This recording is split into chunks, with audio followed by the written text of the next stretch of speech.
kasih. Assalamualaikum warahmatullahi wabarakatuh. Salam sejahtera bagi kita semua. Om Swastiastu, Namo Buddhaya, salam kebajikan. Pertama, setelah kita panjatkan puji dan syukur kepada Tuhan Yang Maha Kuasa yang atas rahmatnya dan izinnya kita bisa berkumpul pada hari kita berbahagia. Pertama-tama saya ingin menyampaikan salam dan rasa hormat saya. Oleh karena itu, yang terhormat kepada Bapak Menteri Akalia dan Ketua Kepala Pertanian Nasional, yang saya hormati juga Bapak Direktur Jenderal Pendaftaran Tanah, Pendaftaran Tanah, Bapak Insinyur Dwi Widiana, yang sama-sama bersama di kami di rumah ini. Yang saya hormati juga Ibu Direktur Pelaksana Tugas Direktur Pengaturan Tanah Komunal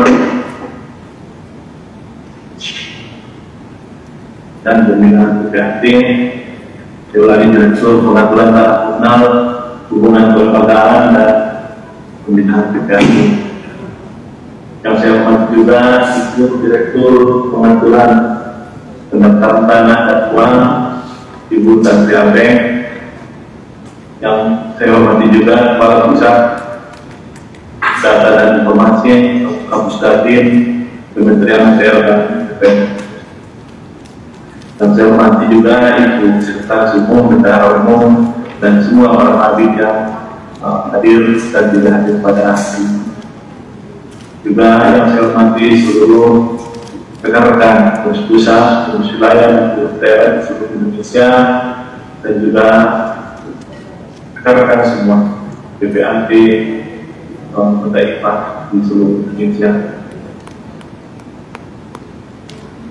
Bapak Ibu sekalian yang saya hormati, pada kesempatan ini saya berada bersama dengan Pak Dirjen di Kementerian PR, bersama-sama dengan Ibu Sekretaris Umum, kemudian Ibu Kabid Hubungan Antar Lembaga Ibu Jamila, dan Kabid Pendidikan dan Latihan Kajian di Bapak yang Bapak Ibu sekalian, seminar ini seperti yang sudah disampaikan oleh Bapak Dirjen tadi, dimaksudkan adalah untuk mencari jalan agar pelayanan terdaftar yang pada beberapa hari ini banyak dikeluhkan oleh rekan-rekan PPAT di seluruh Indonesia. Tentu kami juga berterima kasih kepada Kementerian PR, khususnya kepada Bapak Dirjen Pendaftaran Dewan Direktur Jenderal Penetapan Hak dan Pendaftaran Tanah, yaitu Bapak Dwi Widiana, yang begitu respon, begitu perhatian kepada kita semua PPAT di seluruh Indonesia. Kementerian PR mempunyai data yang cukup membuat kita kaget bahwa ternyata dari sekian pendaftaran kebijakan tersebut ada sekitar 45% yang ternyata tidak memenuhi persyaratan yang telah ditetapkan. Oleh karena itu, dalam kesempatan ini saya mengimbau kepada rekan-rekan PPAT seluruh Indonesia untuk lebih teliti kembali memberikan ataupun mengupload persyaratan-persyaratan yang diperlukan untuk lancarnya pendaftaran. Kami juga tadi sudah berbicara dengan Pak Dirjen bahwa selama ini itu yang banyak dikeluhkan oleh rekan-rekan terkait dengan surat pernyataan yang dipersyaratkan kalau kebijakan tersebut. Tadi sudah mendapat penjelasan dari Pak Dirjen bahwa surat pernyataan tersebut adalah dibuat oleh pemilik tanah tersebut, pemilik yang menyerahkan sertifikat kepada kita para negara. Karena itu kita berharap terjadi keseragaman di seluruh Indonesia, di mana surat pemutaran yang diminta di dalam persyaratan dalam surat edaran nomor 3 tahun 2020 itu seragam mulai ditandatangani oleh pendidik tersebut. Tadi juga sudah disampaikan oleh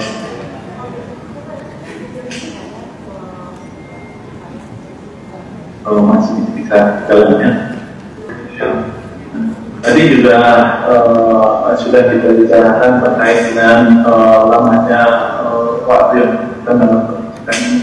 Insya Allah nanti Pak Dirjen akan memberikan penjelasan dan kemudian tentu berdasarkan kebijaksanaan sehingga semoga berusaha yang dibicarakan pemerintah tidak menjadi tersendat. Demikian dari saya selaku Ketua Umum. Oleh karena itu saya berharap nanti rekan-rekan di dalam seluruh Indonesia dan khususnya ketua-ketua PK dalam seluruh Indonesia untuk memberikan pencerahan kepada anggota dan segera melakukan koordinasi dengan kepala kantor di masing-masing. Demikian dari saya. Wabillahi taufiq wal hidayah. Wassalamualaikum warahmatullahi wabarakatuh. Oke, terima kasih Bu. Biasa ini kalau komunikasi jarak jauh kadang-kadang suka ada miss gitu ya. Assalamualaikum warahmatullahi wabarakatuh. Salam sejahtera buat kita semua. Selamat, saya mungkin mudah-mudahan masih ini rangkaian Hari Raya Idul Fitri ini saya belum kemarin saya tidak hadir di acara Halal Bihalal. Saya mengucapkan mohon maaf yang sebesar-besarnya atas nama pribadi ataupun seluruh teman-teman di Kementerian Agama Tata Ruang ya, atas segala salah dan gelap baik untuk melayani Bapak dan Ibu semua. Dan yang terakhir ini ada sedikit kegaduhan ya masalah layanan informasi ini, tapi tujuannya adalah untuk memastikan kita semua ya, baik dari kantor peternakan dan agraria dan tata ruang dan juga PPAT yang akan membuat akte ya. Jadi tujuannya kita itu ingin memastikan bahwa semua informasi yang kita keluarkan itu adalah informasi yang betul-betul valid. Nah, saya sekarang juga ditemani oleh Bapak-bapak, Pak Ketua, Pak Ibu Sekretaris, kemudian juga Pak Kabir, gitu ya, untuk menandakan bahwa ini adalah sesuatu yang memang harus kita selesaikan. Saya juga ini maaf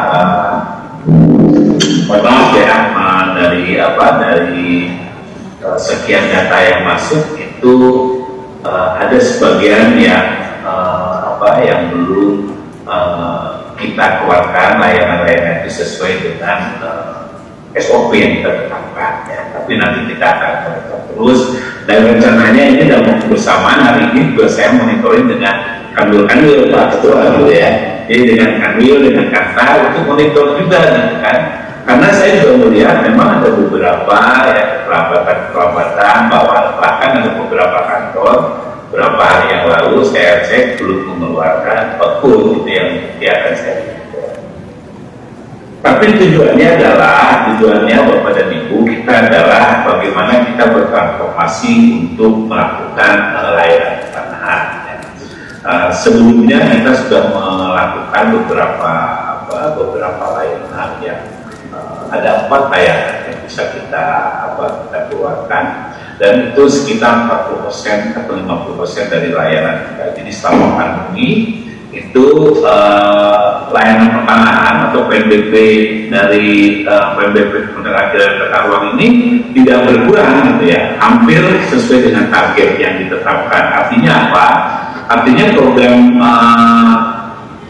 layanan kita melayani yang ditetapkan oleh Pak Presiden ini itu sudah berjalan dengan Kementerian Agama dan Tata Ruang, dan tentunya 80% dari layanan itu adalah berkaitan langsung dengan Bapak dan Ibu semua, kaitannya dengan PPAT. Jadi 80% layanan itu adanya di pengecekan yang sekarang masih ada kendala, kemudian peralihan dan juga akad bunga. Jadi itu adalah tiga layanan yang secara total itu hampir 70 atau 80% layanan yang ada di kita. Ya. Bahkan pengecekan yang tahun kemarin itu 2 tahun terakhir itu adalah angka tertinggi pengecekan yang ada di data kita. Tapi ini ada beberapa ekses ya, ada beberapa ekses kemarin itu ya, jadi kita juga akan harus memastikan kembali bahwa data-data yang kita keluarkan itu adalah data-data yang betul-betul valid ya. Jangan sampai kemarin kejadian data yang kita keluarkan ternyata tidak sama dengan data yang ada di dalam ini, meskipun itu 1 atau 2, tapi dampaknya akan luar biasa ya, dampaknya akan luar biasa. Jadi kita tidak mau lagi kita kecenderungan ada mafia-mafia yang berkeliaran baik di luar maupun di internal BPN. Oleh karena itu kita mengambil kebijakan bahwa semua produk yang kita keluarkan, terutama kaitannya dengan pengecekan ini, karena itu akan transaksikan, itu harus kita cek dan kita validasi betul-betul. Makanya saya membuat satu edaran, satu kebijakan baru bahwa kantor pertanahan harus memastikan bahwa semua data yang dikeluarkan itu diverifikasi oleh orang BPN sendiri. Makanya kita memuaskan ada 2, ada 3 ya. Tadi saya ketemu dengan rekan Jakarta Selatan, dia akan 5 orang yang bisa khusus untuk melakukan validasi. Nah, harapan saya sih ke depan ya, setelah mungkin tahun inilah ya, tahun ini adalah tahun di mana kita melakukan beberapa perbaikan data tersebut, dan setelah itu apabila itu transaksinya udah normal, ada prosesnya, kita betul-betul udah valid, BPN menyatakan ya, datanya sama, BPN menyatakan ya, datanya sama, kedepannya itu akan dicek seperti kemarin lagi ya. Jadi akan dicek 24 jam bahwa dan Ibu bisa mengecek ke depannya. Tapi ini adalah bagian proses kita memastikan semuanya data yang kita keluarkan, informasi yang kita keluarkan adalah data-data yang valid. Jadi harapan kita sih semuanya proses-proses layanan itu bukan hanya kita melayani, tetapi juga kecepatan-kecepatan yang kita berikan. Ini ada perlambatan sedikit, harapannya kita akan percepatan, dan apabila datanya sudah betul-betul valid, sudah disimpan dalam satu sistem, dalam blok informasi, apakah itu dalam blockchain, apakah dalam dokumen elektronik, ya, sehingga tidak mungkin lagi berubah-ubah. Kita akan melonggarkan layanan-layanan ini sehingga nanti Bapak dan Ibu bisa ngecek langsung ke sistem. Nanti itu akan kita share. Mudah-mudahan akhir tahun ini semuanya datanya sudah valid. Jadi setiap tahun itu ada pengecekannya sekitar 3 juta, Pak Ketua yang ada 3 juta. Mudah-mudahan 3 juta itu data yang paling terus. Ya. Jadi seterusnya itu akan valid. Jadi apabila ini tahun ini kita nyatakan sudah valid, yang 3 juta ini apabila dicek selanjutnya itu bisa dilakukan dengan lebih cepat. Gitu ya. Seperti itu. Ini proses ya, Bapak dan Ibu ada 78 juta atau 80 juta yang harus kita verifikasi ulang, kita pastikan ulang.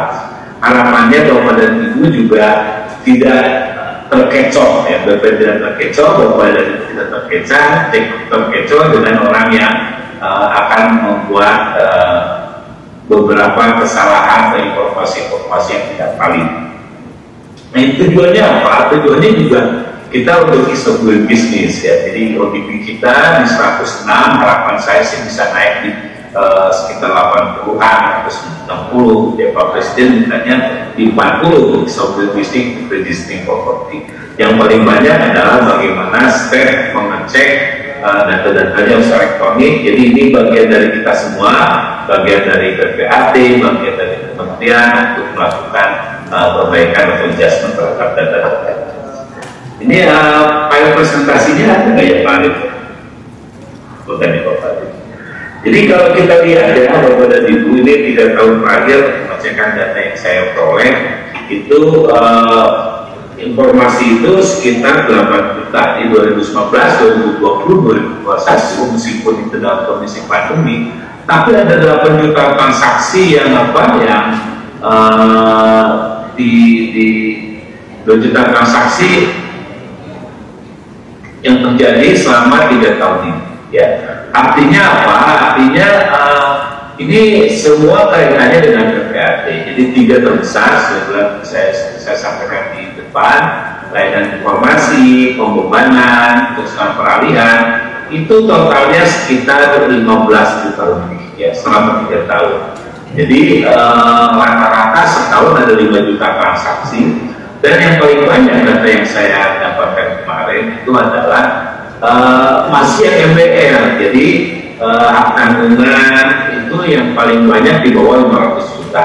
Yang peralihan juga sama. Ya, artinya peran kita itu untuk membantu masyarakat yang di level di masyarakat menengah ke bawah gitu Pak, Bapak dan Ibu ya. Jadi saya sangat senang sekali ya, artinya kita berkontribusi cukup banyak terhadap bagaimana masyarakat menengah ke bawah itu kita bantu untuk mendapatkan aset-asetnya, baik itu melalui proses pembelian dengan kredit ataupun memang mereka bukan. Jadi ini di bawah 500.000 yang paling banyak selama masa pandemi ya, selama masa 3 tahun terakhir itu seperti data yang saya peroleh. Kemudian dari sisi dari kegiatan ini yang tadi sudah dilihat di slide selanjutnya, juga kita lihat bagaimana pengecekan itu hampir 37%, ya, 37%. Nah ini yang memang kita akan coba lagi Bapak dan Ibu ya, pengecekan sertifikat ini betul-betul datanya adalah data yang sangat valid. Ya, saya supaya tidak ada kekhawatiran ya, baik di kita maupun di PPAT yang melakukan pengecekan, ini datanya benar apa enggak, kok datanya beda seperti itu ya.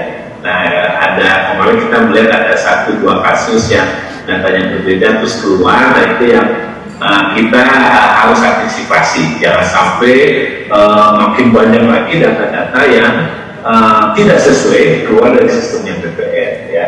Jadi semuanya sedang bertransformasi.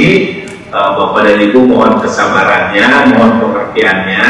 Tujuannya saya sebetulnya saya pengen lebih cepat lagi. Saya dari awal juga masuk ke dirjen itu saya pengen mempercepat semua proses ini gitu ya. Pembelian hak juga saya pengen percepat gitu ya. Cuma memang baru ada beberapa hal yang mesti saya cek gitu ya, mesti saya cek. Nah, pengecekan ini kita mundur 1 langkah ke belakang ya. Mudah-mudahan depannya akan lebih kencang lagi ya. Dan jadi kita betul-betul sama-sama yakin yang dicek itu betul-betul datanya valid gitu ya, sama gitu ya, nggak ada lagi data perbedaan. Nah ini yang saya mohon nanti dalam kasih waktu kita 1 bulan ke depan.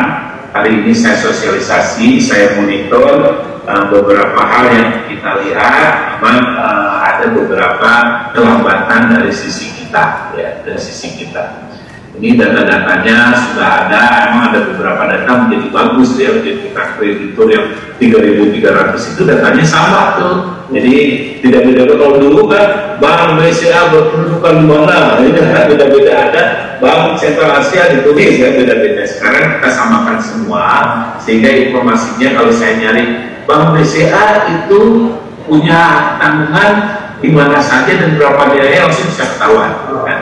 Itu yang nanti kita akan sharing juga datanya, karena beberapa bank juga minta datanya. Nah ini kedepannya harus seperti itu. Nah ini di layanan yang kemarin itu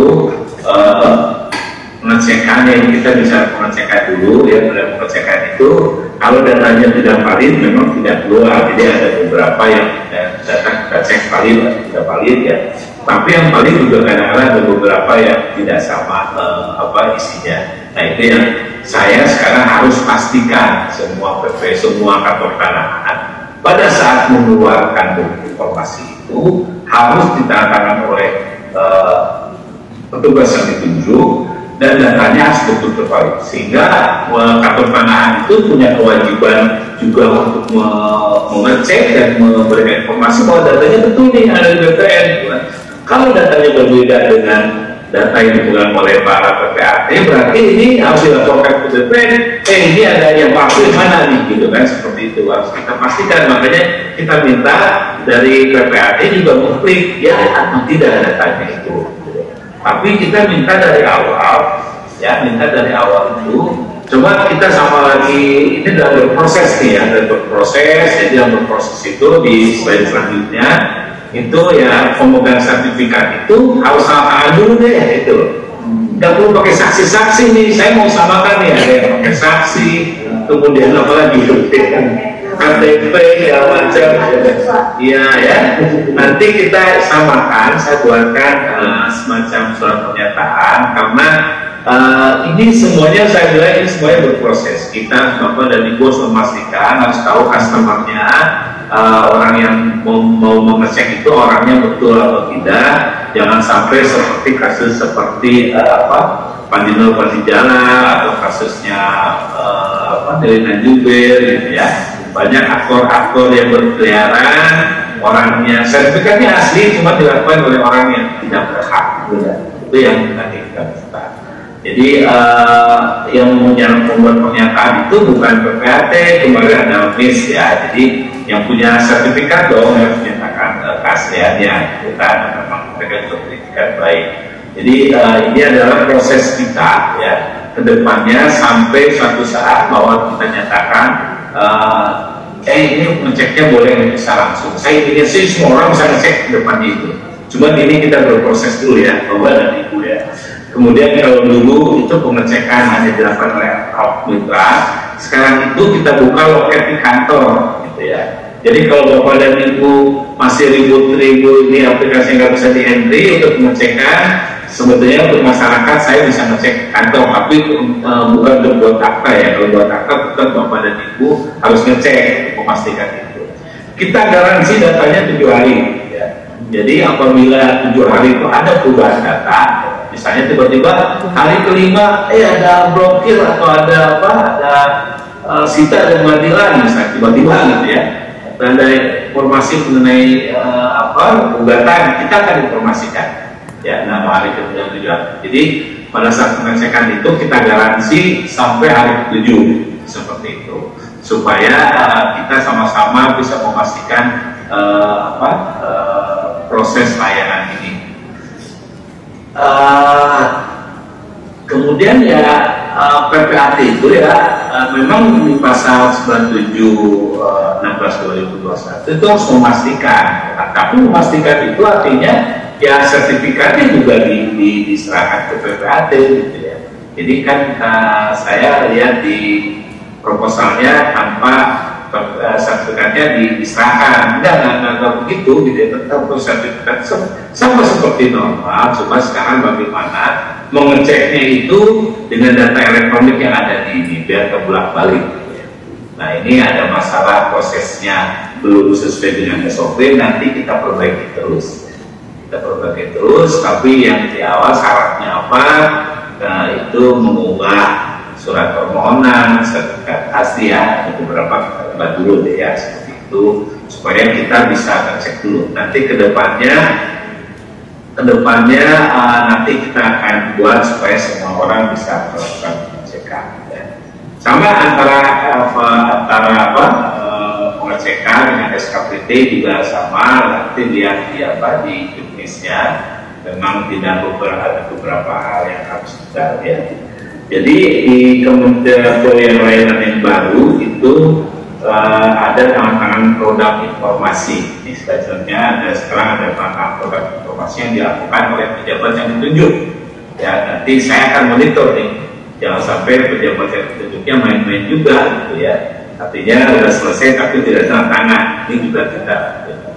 Kemudian kita akan menerapkan jam layanan, gitu ya. Jadi kalau orang masukin datanya di hari Jumat sore, kemudian bayarnya Jumat malam, hitungannya nanti di hari Senin, mulai hari Senin gitu ya. Boleh masukinnya hari ini, tapi nanti kita hitung mulai hari Senin.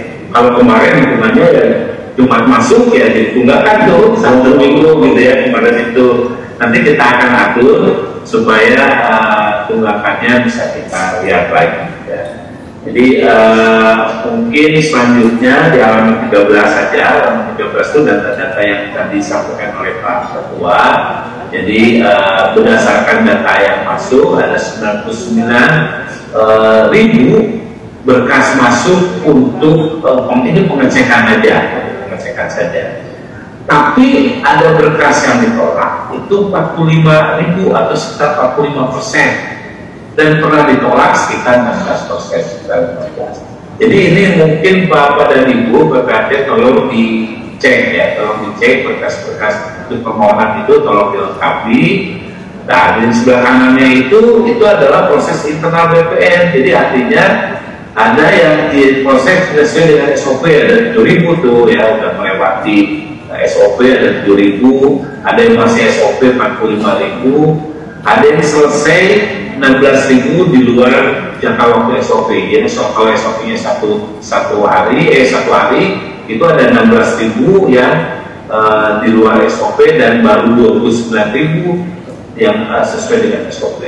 Jadi artinya Bapak dan Ibu masih banyak tunggakan saya, gitu ya. Dari 99.000 itu ada 45.000 tuh yang masih dalam proses. Ini yang menjadi tugas kita untuk melakukan monitoring, ya, monitoring. Jadi kalau misalnya di mana Banten itu nomor berapa ya? Banten nomor 28 ya.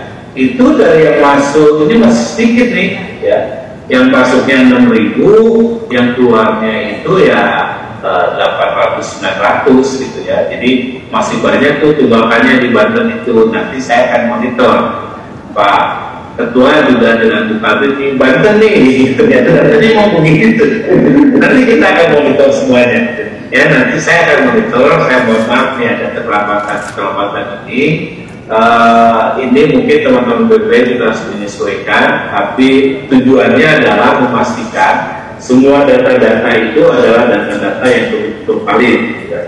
Kemudian di slide selanjutnya kita lihat beberapa ini waktu Pak Dino Patijal, teman Pak Dino Jubril, ya, melakukan ada transaksi-transaksi yang dilakukan dengan para aktor. Ya. Kemudian kita lihat di OJK akte itu nanti kedepannya bisa dibuat secara elektronik, dan kita juga akan diskusikan bagaimana akte itu dibuat secara elektronik. Artinya bukan sistemnya betul-betul dibuat, ya. Ada beberapa yang saya lihat di luar negeri sudah membuat bagaimana akte-akte itu bisa dibuat secara elektronik.